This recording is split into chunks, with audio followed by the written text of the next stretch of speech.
One of the dishes we made involved fish.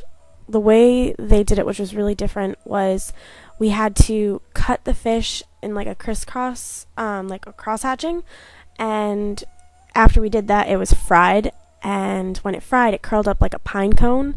It was called chrysanthemum flour, the dish itself, and you put this red sauce over it and then season it with crumbled egg yolk of a hard-boiled egg, and it looks like a flower. And it's really good. It tastes like fish and chips with this like tomato chili like sweet sauce that goes on it. It's really fantastic. Although when we made it, the fish we were given were alive, so that made things very interesting. It came time to our practice, but we got it done. We were taught how to take care of it, so it was a learning experience.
Another dish we made was a spicy pork that was boiled. The pork was shaved really thin with a cleaver, which is a lot harder than it looks.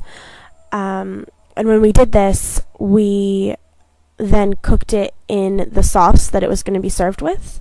But what was interesting about it was at the end of the service, when you have the pork with these mixed vegetables in the pot, you then cover it with a pile of toasted chilies and Sichuan peppercorns, which just adds an immense amount of heat to it.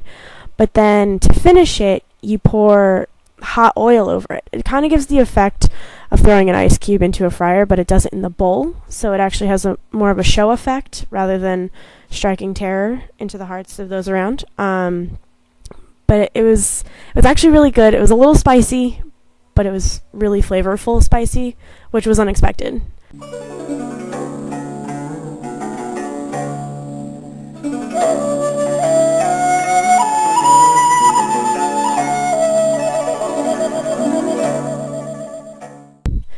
The last two dishes that we made were two different kinds of dumplings. The first was a boiled dumpling. Both were made with pork. This one was just a basic wonton wrapper that was seasoned with, the pork was seasoned with ginger and scallions and a little bit of soy. And we just stuffed them and boiled them in the wok. The other set was a little different. It was still pork, but half the meat was cooked and half was raw, whereas the other dumpling, everything was raw. And these were a lot more difficult to fold. A lot of us had a really hard time with them. Chef John had to show us a few times how to get the fold correct, and he also showed us a few other folds as well. But those ones were then steamed, whereas the boiled ones were served with like a soy sauce, like a sweet soy sauce with garlic and some spicy hot oil, which was really good. The steam buns, though, you had to take the time to individually twist and pinch and get them into these perfect little bundles, basically, before they went into the steamer. But they tasted amazing. They were seasoned with these fermented vegetables, which are, it's usually a mustard green that's in the fermented vegetables. But it was really involved, and Chef Chang made it look easy, but it's not. I understand why they don't teach it at the CIA.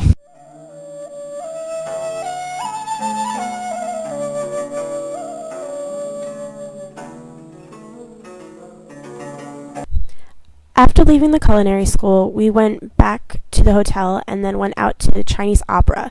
It was by far the biggest culture shock we've had yet.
After our night at the opera, day 6 involved a visit to a rice liquor factory as well as a hot bean paste factory.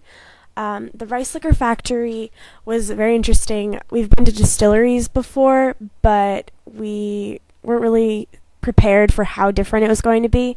There were men literally walking around barefoot with shovels, packing in the grains that were to be fermented, and they literally just ferment them in clay right in the ground. We also got to taste their liquor, and some people liked it, some didn't. It was definitely a cultural experience.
Whoa, whoa, stop the video. This is our bus driver, Mr. John, and he's the man.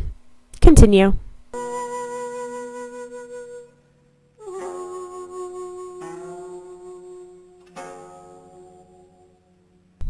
Upon arrival at the hot bean paste factory, we learned that hot bean paste is actually a chili paste that's made from literally chilies and spices. The only part of it that's made from beans is a certain kind of soybean that is used in the fermentation process. That's the only thing. Mostly chilies, and this component is used in the majority of the cuisine in Sichuan province because they love their Sichuan peppercorns and they love their spice. This definitely adds that spice.